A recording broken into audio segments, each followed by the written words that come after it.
السلام عليكم البنات، كي دايرين؟ لاباس عليكم؟ بخير، صحيحه، اموركم هانيه، كلشي مزيان.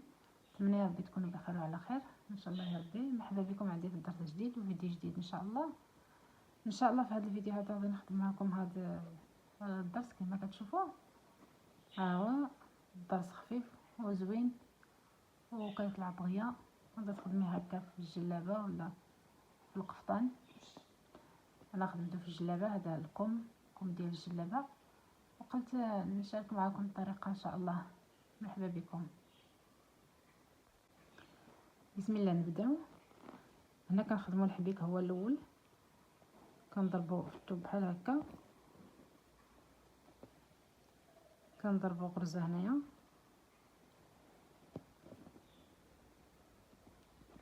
كنجي حداه كنضربوا غرزه في الثوب، نفس الشيء كنضربوا غرزه هنايا بيناتهم،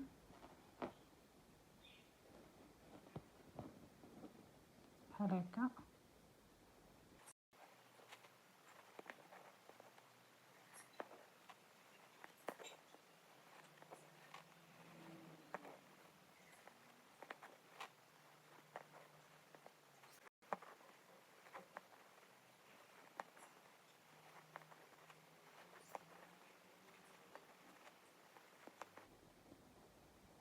هنايا الى سال ليا الخيط كندخلو بحال هكا، كنضربو ضربه في الثوب وكندفنوه بحال هكا في الثوب. كنجيبو خيط جديد وكنضربو هنايا صافي، وكنكمل الخدمه ديالي. هنايا غادي نبداو نخدمو الضرس.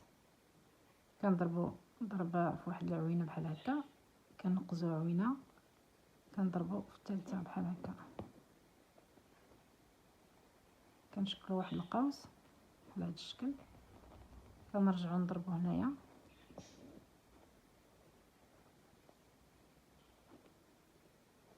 كيكونوا عندي جوج خيوط بحال هكا، كنحبك عليهم بهذا الشكل، ماشي غرزه، حبكه بحال هكا.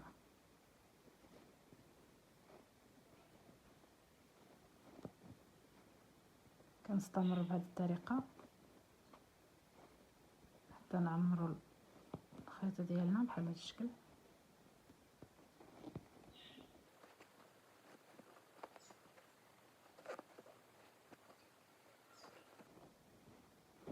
كنعمروه مزيان باش يجينا واقف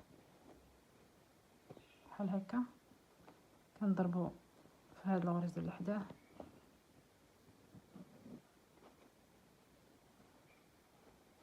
بحال هكا، كنعاودوا قوس اخر، كنقزوا هذه الغرزه كنضربوا هنايا باش نخدم هكا، باش نخدم القوس الثاني بحال هكا. نفس الطريقه كنعمروه بالحبكه بحال هذا الشكل.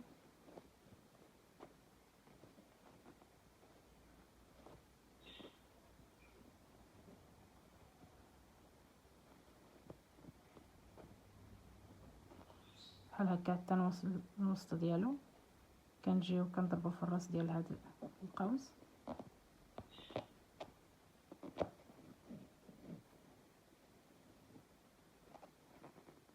كنرجعو نضربو في نفس البلاصه، كنرجعو بهاد الغرزه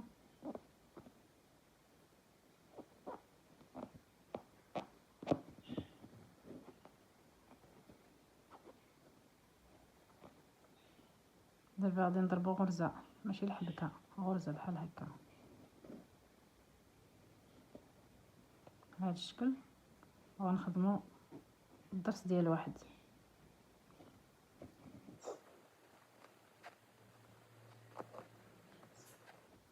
نعاود الثانيه،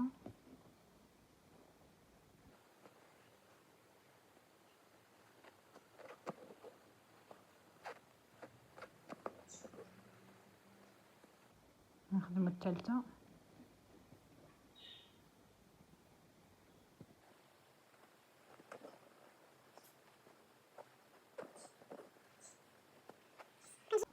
كنجيو كنضربو في هاد الغرزه اللي ضربنا فيها الاول بحال هكا، وكنستمروا في العماره ديال القوس ديالنا بحال هكا.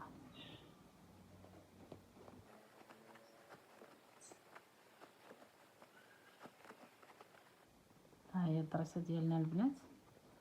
دابا غنضربوا في هاد الغرزه، نضربوا في الغرزه الثانيه باش يكون هاد ليسباس بيناتهم صافي، وكنخدموا الدريسه الثانيه صافي. كنخدموها بنفس الطريقه باش خدمنا هذه.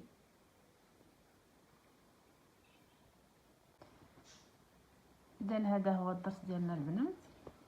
ها هو خدمته في القوب، ها هو كي كيجي.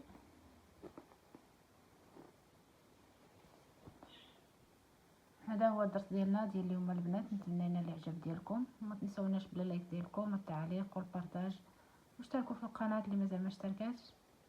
حتى الفيديو الجاي ان شاء الله. السلام عليكم ورحمه الله وبركاته.